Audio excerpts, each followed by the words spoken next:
Cristologia, onde ele vai situar a matéria de Cristologia, tá? Então você tem aqui na introdução, que é para mim a página 4, bateu aí? Vou mudar a edição, que às vezes ele reconfigura, né? Página 4, página 5 e 6, você tem a introdução à matéria de Cristologia. Então ele vai falar, no primeiro parágrafo, olha só: teologia sistemática está dividida em 10 partes principais. Bibliologia, que tem como objetivo o objeto de estudo da palavra de Deus. Teontologia, a parte da teologia que busca, através das escrituras, conhecer o ser de Deus revelado ao homem. Obviamente, não na sua totalidade, porque Deus está acima da compreensão humana, mas acerca da autorrevelação de Deus. Então ele começa, situando essas matérias aqui. Então, quando você olha, principalmente quem já estudou Introdução à Teologia, já passaram por essa, né? Introdução à Teologia. Quando você olha para essa matéria, que eu achei fenomenal, amei essa matéria de Introdução à Teologia, quando você passa por ela, você vê a estruturação do estudo da teologia, como cada uma das perspectivas vai buscar alcançar algum nível de conhecimento dentro daquilo que é ofertado, dentro daquilo que é exposto. Ele já teve cuidado de pontuar aqui, as provas estão aqui. Ah, já pegou? Teve cuidado de pontuar aqui que não temos como saber tudo acerca de Deus. Teologia, estudo acerca de Deus. Não temos como saber tudo acerca de Deus, porque não conseguimos fazer um estudo ontológico de Deus, estudar Deus em si mesmo, dentro de toda a sua complexidade. A gente estuda aquilo que Deus revela acerca de si mesmo. Aí você tem uma revelação cósmica de Deus, no cosmos, na natureza, e você tem uma revelação antropológica de Deus. Então o homem fala acerca de Deus, Deus fez o homem à sua imagem e semelhança, e Deus tem uma revelação especial acerca dele, que é as Sagradas Escrituras, que é o livro sagrado conduzido, pelo Espírito Santo, num processo revelacional, conduzindo-nos ao conhecimento de Deus, tá certo? Nos levando a conhecer Deus. Então você tem aí trabalhando com essas propostas, trabalhando com o conhecimento de Deus dentro daquilo que ele revela. A bibliologia vai estudar a Sagrada Escritura em profundidade, e as matérias que vão então buscar, por meio de determinadas metodologias, um aprendizado cada vez mais aprofundado de determinados temas. É onde você vai separar algumas teologias. Uma teologia bíblica, por exemplo. Uma teologia bíblica, vamos dizer, ela está subordinada à Sagrada Escritura, não só na sua revelação, mas na sua estrutura. Então, uma teologia bíblica, ela se subordina ao andamento textual da Sagrada Escritura. Ela vai acompanhando a revelação do texto, fazendo exames nesse texto a partir de certas ferramentas, como por exemplo a exegese. Ela vai fazer uma exegese e vai analisar o texto dentro daquilo que ele propõe. É uma descrição histórica, é uma parábola, é uma poesia, é um provérbio, é um salmo, é um texto de lei, tá certo? Então ele vai analisar dentro dessas estruturas textuais aquilo que ele está propondo e vai organizando aquilo de uma forma que você possa ter maior conhecimento.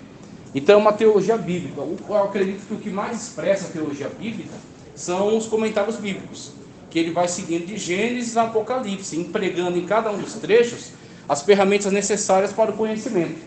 Aí o autor vai fatiar ou por perícope ou versículo a versículo. Você tem um Champlin que pega versículo a versículo, e você tem um comentário NVI que pega perícope. Então ele pega aquele texto, aquela estrutura de texto, onde ele começa e onde ele termina. Aí ele só vai citar, o 5 é isso aqui, o 6 é isso aqui, o 7 é isso aqui.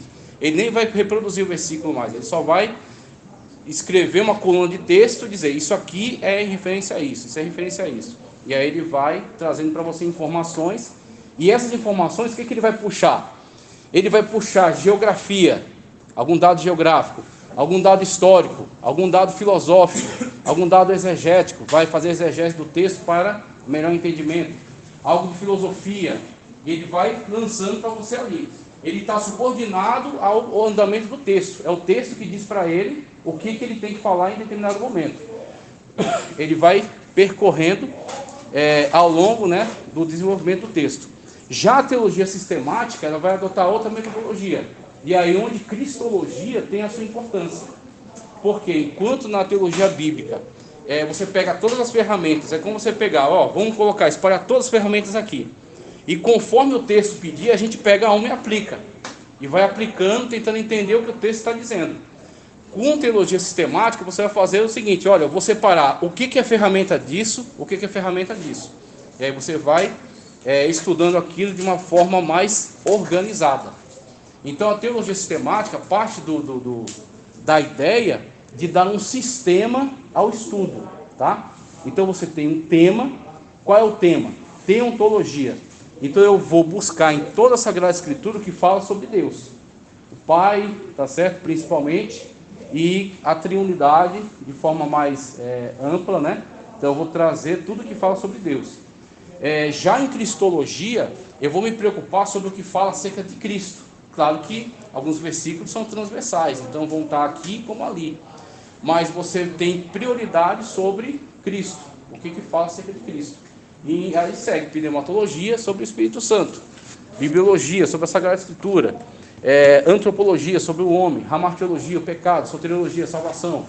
Então, enquanto você se submete ao texto e aplica tudo que você tiver a dispor para o entendimento, na outra você fatia pelo tema. Então, o tema você vai buscar tudo que há acerca de Cristo dentro da Sagrada Escritura. É onde cristologia surge como uma matéria fundamental. Então, a teologia sistemática, ela tem as matérias estruturais, tá? Então, vai falar Pai, Espírito Santo, Filho. Né? Dentro desses assuntos vai discutir a Trindade Divina, geralmente em todos eles. Aí desce angelologia, antropologia, hamartiologia, soteriologia, bibliologia, eclesiologia, tá certo? E vai caminhando aí até chegar à escatologia. E ao longo dessas matérias, ele vai buscando principalmente elementos bíblicos e acrescentando a isso outras ferramentas que forem necessárias.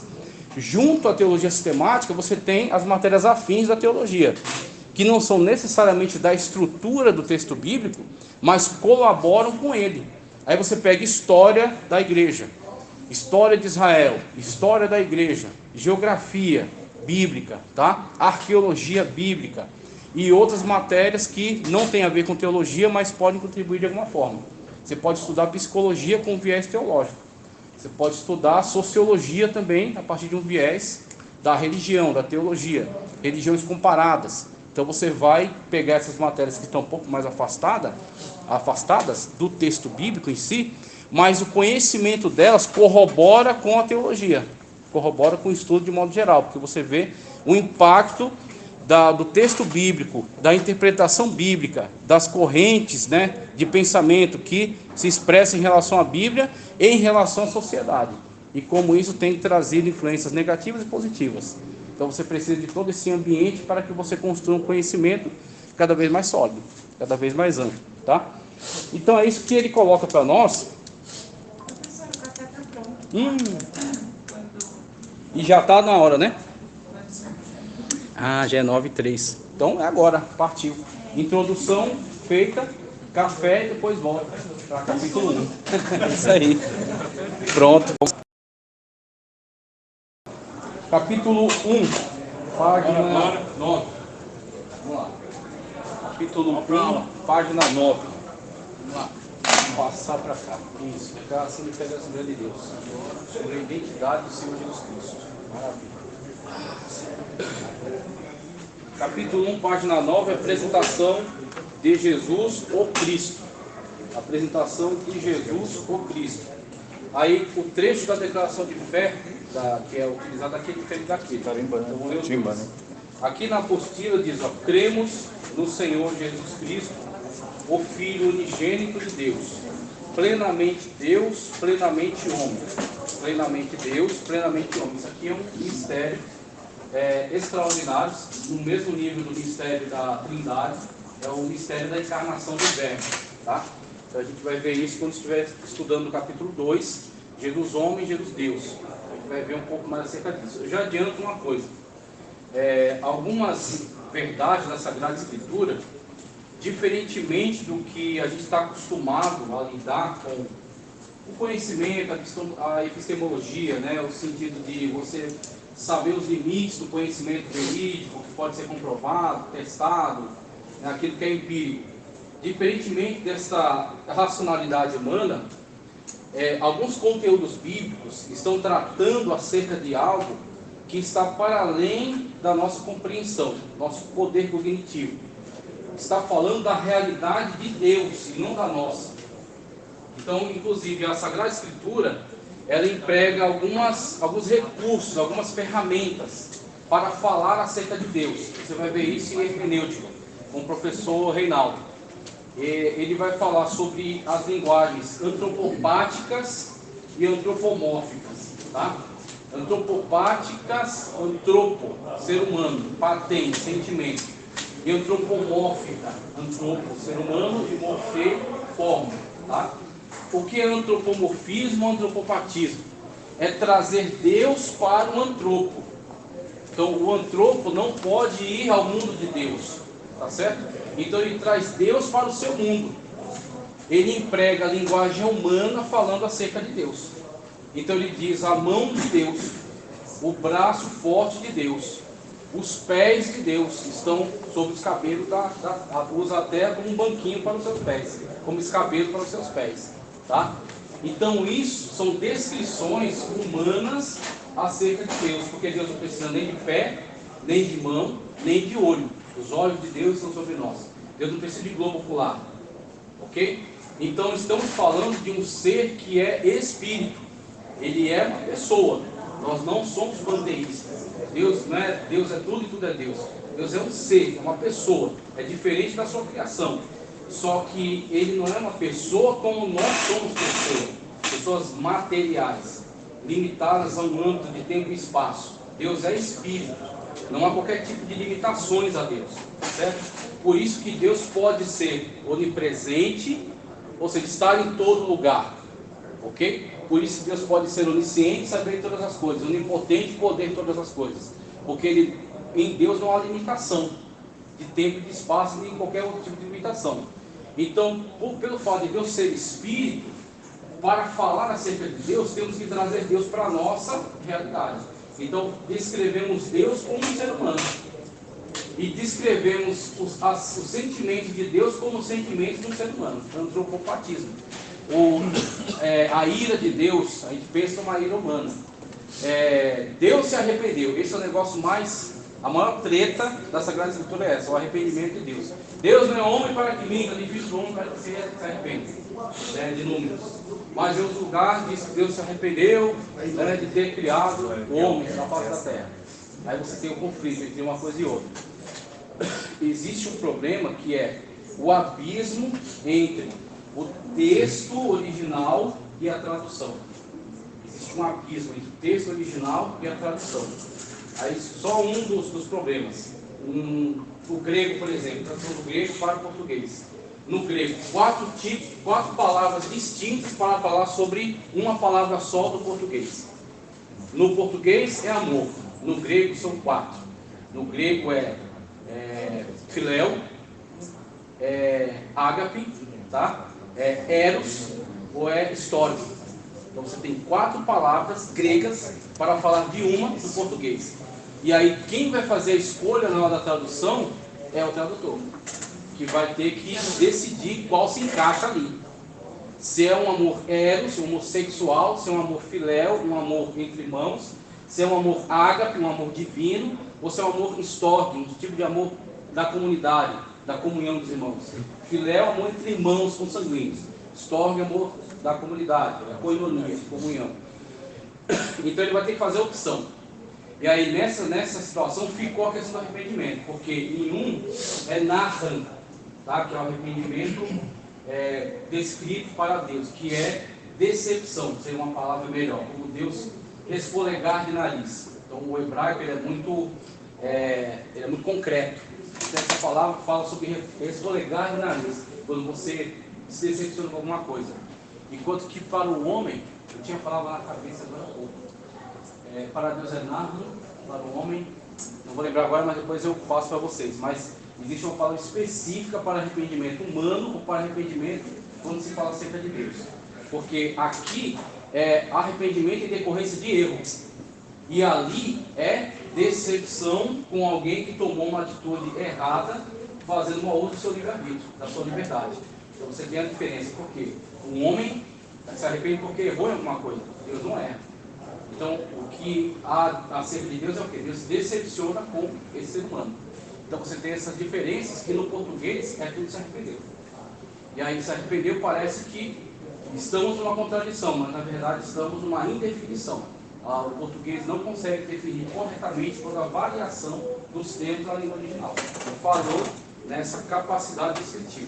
Certo? Está lá no livro de Jó, então em vez de colocar arrependimento, ter colocado arrependido, não arrependido, né? Decepcionado. Exatamente. Seria. Só que o que acontece? Isso, nas regras gramaticais, vai ser uma forçação de barra. Então eles preferem seguir uma fidelidade maior à língua original, que é a versão da Almeida Revista Corrigida. Ela segue, diferentemente da NTLH, que já, não, se isso aqui é melhor, então vamos optar por essa que é melhor, que vai se afastando cada vez mais da estrutura do original, mas explica melhor. Isso é perfeito, porque eu tenho esse debate já algumas vezes por causa disso aí. Então, tem essa. Deus se arrepende, mas aí não é até escrito que ele se arrepende. Sim, aí até escrito, e aí está conflito. E aí você tem que saber que existe uma terminologia quando está falando sobre um ser humano, e existe uma terminologia específica quando está falando sobre Deus. Não é a mesma coisa. Então você tem essas situações, e por que eu trouxe isso aqui? Por causa da realidade da encarnação. A encarnação do Verbo, que é o que está tratando aqui, o primeiro ponto, que é a declaração de fé, aqui na página 9. Tá? Por que eu trouxe tudo isso aí? Para a gente entender que algumas coisas, diferentemente de um conhecimento empírico, científico, racional, dentro dessa esfera do ser humano, algumas coisas são revelação. Então a revelação você absorve, tá? Você compreende dentro daquilo que ela apresenta para você e você crê. Você não vai entender completamente, perfeitamente, porque você não tem competência para isso. Não é que você especificamente, eu também não tenho, Agostinho também não tinha, Tomás Aquino também não tem, Augusto Nicodemos também não tem, porque são seres humanos, estamos falando acerca de Deus. Existe um distanciamento entre nós e Deus. Então falar da encarnação do Verbo é falar de um Deus que se fez homem. É Deus que aliou-se a uma natureza humana, se tornando um só ser. E os caras quebraram tanta cabeça em torno disso que criaram várias heresias. Um disse que o Logos divino anulou o Logos humano, a inteligência humana, e usou o corpo como uma casca. Aí foi apolinarismo. Outro diz que havia uma natureza divina e uma natureza humana, que estavam presentes ali, mas que não se uniam. Então meio que conviviam entre si. Então o Jesus homem dizia bom dia para o Jesus Deus. E ficavam os dois ali convivendo, como um ser bipolar. Então uma hora Deus, outra hora homem. Ficava essa disputa entre eles. Aí foi nestorianismo, que também foi rejeitado. Então você vai ver que existiam diversas propostas. E o que eram essas propostas? Era uma tentativa de extinguir qualquer dúvida. É uma tentativa de dizer, olha, checkmate, entendi, tá certo? Entendi tudo, agora eu sei, é isso aqui. E aí quando eles tentaram fazer isso, incorreram em erro. E mesmo sendo pessoas boas, pessoas que, por exemplo, o nestorianismo. O nestorianismo é o movimento cristão mais importante do Oriente Médio. Ninguém pregou tanto no Oriente Médio como o nestorianismo. Existem igrejas dos nestorianos até no Iraque, igrejas seculares. Então, não é que o cara era um herege louco, né, chutado. Ele era cristão, só que ele tentou ir além, avançar muito dentro de um conhecimento que é, na verdade, uma revelação. Ele não teria como ter uma definição tão clara acerca disso. E quando ele forçou a barra e tentou trazer definições muito específicas, muito claras, ele acabou gerando uma heresia, que é essa questão de dizer que Jesus homem, Jesus Deus, não se uniram numa só natureza, mas conviviam entre si. Aí você tem isso que a Sagrada Escritura não endossa. Em momento algum você vê Jesus conversando consigo mesmo, como se ele fosse uma segunda pessoa. Você vê uma união perfeita de naturezas, tá certo? E mesmo ele indo à glória, sem assunto aos céus, ele preserva as suas características que teve como homem. só que não mais no corpo material, mas no corpo glorioso, como Paulo disse que nós teremos posteriormente. Cristo é a matriz para aquilo que nós vamos ser, tá certo? Semelhantes a Ele, não igual, mas semelhantes. Assim como Ele é, nós seremos, nós o veremos. Então você tem essa matriz, que é Cristo. Se Ele ressuscitou, nós ressuscitaremos. Se Ele está no corpo glorioso, nós estaremos em corpos gloriosos.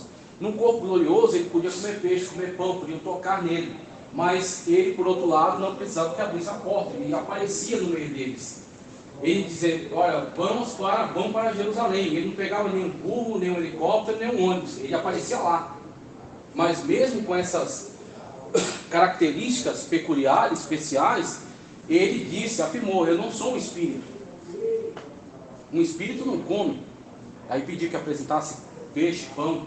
Então você tem essas características peculiares que nos são apresentadas. E como é que você vai explicar isso? Você não vai explicar. Essa é a questão. Você vai conhecer a partir daquilo que a Sagrada Escritura te entrega e você vai crer. E aí, crendo nisso, você vai ter acesso a essa nova realidade, que é uma realidade espiritual, que é uma realidade para além da nossa. Se ela fosse plenamente explicável, não seria uma realidade espiritual, seria um âmbito humano. Porque no âmbito humano há explicação, tudo tem explicação. Tudo no âmbito humano, material, tem uma explicação material, tá certo? Racional, lógica. Agora, aquilo que está o espiritual interagindo dentro do ambiente material, o material não explicará o sobrenatural. Ele terá um contato, uma experiência, poderá crer nele, mas não explicá-lo, porque escapa a sua possibilidade de síntese, de compreensão. Em sua morte vicária e expiatória, em sua ressurreição corporal dentre os mortos, em sua ascensão vitoriosa aos céus como Salvador do mundo, a declaração de fé, né? E essa aqui da terra diz, cremos, professamos e ensinamos que o Senhor Jesus Cristo é o Filho de Deus e o único mediador entre Deus e os seres humanos. Ok, então Cristo é o único mediador, enviado pelo Pai para ser o Salvador do mundo, verdadeiro homem e verdadeiro Deus. Olha aqui, ó, a questão da união hipostática, né, da união perfeita. Uns falam hipostática, outros falam teantrópica. Então são duas definições que falam acerca disso. Uma falando mais sobre Deus encarnando o ser humano, outro falando mais sobre o homem se tornando, unindo-se com Deus. Dos quais é Cristo segundo a carne, o qual sobre todos, Deus bendito eternamente, amém. É sobre todos, né? Cremos na concepção e nascimento virginal do nosso Senhor Jesus Cristo, conforme as Escrituras Sagradas e anunciado de antemão pelo profeta Isaías, e que ele foi concebido pelo Espírito Santo no ventre de Maria, gerado do Espírito no ventre dela, nasceu e viveu sem pecado. Aí já cai os adivinhos do sétimo dia, que diz que Jesus foi um homem que inclusive teve pecado. Como nós, em tudo foi tentado, mas sem pecado. Hebreus 4,15. Que foi entregue nas mãos dos pecadores, para ser crucificado pelos nossos pecados. Mas ressuscitou corporalmente dentre os mortos ao terceiro dia, e ascendeu ao céu, onde está à direita do Pai, de onde intercede por nós e voltará para buscar a sua igreja. Veja, isso aqui, esse resumo, por que era importante?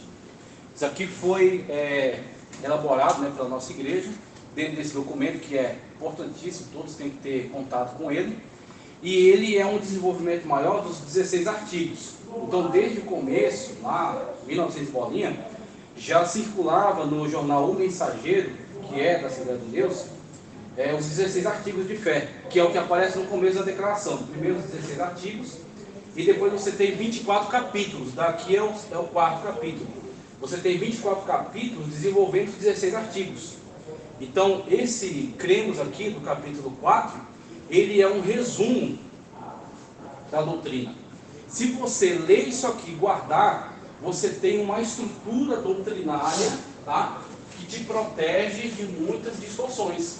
Em contato com qualquer outro pessoa de influência sectária, você tem a estrutura doutrinária. Isso aqui é muito útil. Quando a igreja fala isso aqui, não é porque ela deseja impor sobre as pessoas um cabresto, uma corrente, uma limitação, colocar elas numa caixa. É que a igreja, corajosamente, ela se declara, se expõe, elaborando um documento no qual ela define a maneira como ela crê. Isso dentro de uma reunião, você tem aí muitas pessoas deliberando, colaborando, contribuindo, você positiva, né? Aquele credo. E aí você diz, olha, nós cremos assim. Quando você assim faz, você está mostrando a seriedade do grupo ao qual você pertence. Você não fica com ambiguidades. Ah, uma revelação. Ah, é um sonho. É um profeta disse. Não um anjo que veio numa caverna e revelou. Tal. Não, é isso aqui. A partir daquilo que a gente leu das Sagradas Escrituras, subordinado ao Espírito Santo, depois de muito debate, você tem isso aqui. Você concretiza essa declaração. Então, você com essa declaração, você tem toda a estrutura básica com relação à cristologia, que você vai desenvolvendo ponto a ponto, fundamentando na Sagrada Escritura. Então, primeiro a declaração de fé, que é importantíssimo. Depois ele passa por uma definição sobre o próprio termo da matéria, né? Christos. Então, Christos, logia. Logia, discurso ou estudo. Christos, acerca do título, porque o nome do Senhor Jesus não é Jesus Cristo. Hã? Sim? Não? Qual o nome de Jesus? Jesus Cristo? É? Jesus. Jesus ben Yosef, talvez. Jesus filho de José. E as pessoas eram identificadas assim. Então, Jesus filho de alguém. Filho de quem? De José, o carpinteiro. Aí tinham vários José e vários Jesus, né? Só que conforme o seu ministério avança, ele vai tendo algum histórico, né? Algumas realizações que passam a ser tornado distinto de outros Jesus da época, que havia outros Jesus, tá? Era o nome comum da época. Então vai tornando ele peculiar, singular. Aí alguém vai atribuindo a ele Jesus. Que Jesus? O Cristo. Que Jesus? O Messias. Aí Jesus, Ró Christos, tá? Jesus o Cristo, quando a pregação passa para o mundo grego. Yeshua HaMashiach, ou Jesus o Messias, tá? Dentro de um contexto hebraico, dentro de um contexto ali da Palestina. Então, só para deixar bem clara essa questão, que ela é muito importante, e eu vi uma brecha aqui para discutir acerca disso, a questão Jesus Cristo, tá? Cristo é título, Jesus é nome. Então Jesus, o nome que é apresentado para nós, e que certamente tinha uma estrutura básica antes de ele ser chamado de Jesus o Cristo. Yeshua HaMashiach, Jesus, filho de José, né? Jesus, Yeshua ben Yosef, uma coisa assim. Então, isso não é relevante, por quê? Porque o nome que vai chegar para nós é Jesus o Cristo. Cristo é filho.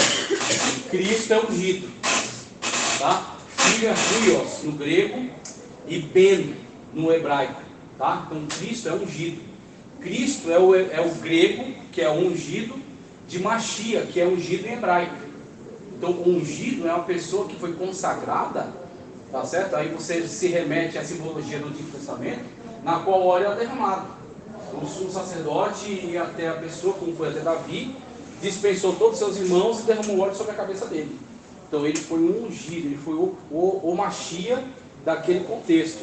Ungido, consagrado, para uma determinada função importante, no caso, rei. Então você consagrava ele como rei, ou um profeta. Elias também consagrou uma pessoa que também como rei da Síria, tá? Ou um sacerdote também, dentro do seu cerimonial, era consagrado, era ungido. Então o ungido é uma pessoa designada para uma função específica, importante, relevante, tá? Então entra aí a questão de Jesus o nome, Cristo o título. Primeiramente com o artigo Jesus ou Cristo, Jesus ou Cristo. Conforme isso vai passando por traduções e vai seguindo adiante, o título se incorporou ao nome. Tanto que tiraram o artigo. Não precisa mais do Jesus ou Cristo. Jesus Cristo, Jesus Cristo, Jesus Cristo. E o passou a ser o seu nome. Jesus Messias, no caso. Cristo é do grego, Messias do hebraico. Se você for falar assim no hebraico, Yeshua Mashiach. Yeshua Mashiach, ou Yeshua HaMashiach. Que realmente o artigo acompanha a designação. Então Jesus, tá? Nome, Cristo, título, do grego, Ró Christos, que é ungido. Isso no grego, tá certo? Que é a língua para a qual foi traduzido o Novo Testamento, né? Quando eles começaram a pregar pelo mundo. Mas que no hebraico era Mashiach, tá? O hebraico é Mashiach. Então o grego, que é Christos, é o mesmo que Caesar ou César, tá? César do latim, você tem Kaiser do alemão, você tem Czar do russo, você tem Shah do persa. Então todos esses são títulos honoríficos, que falam acerca de alguém ungido, designado para uma missão especial. E no caso, Cristo carregava esse título que foi incorporado a seu nome, tá? Então aquilo é na realidade do grego. No hebraico você vai ter Yeshua. E Yeshua é uma forma contrita do nome antigo, arcaico, Yehoshua. Porque você tem o hebraico antes do exílio. Quando ele passa pelo exílio na Babilônia, ele tem contato com o aramaico, e o hebraico sofre algumas transformações, algumas modificações. Então, inclusive, essa questão dos nomes. Miriam, do Antigo Testamento, vira Maria do Novo. Então, você tem essas transformações. O nome sofre algumas mudanças, né? Os nomes antigos e os nomes novos. Os nomes novos que são uma herança dos nomes antigos.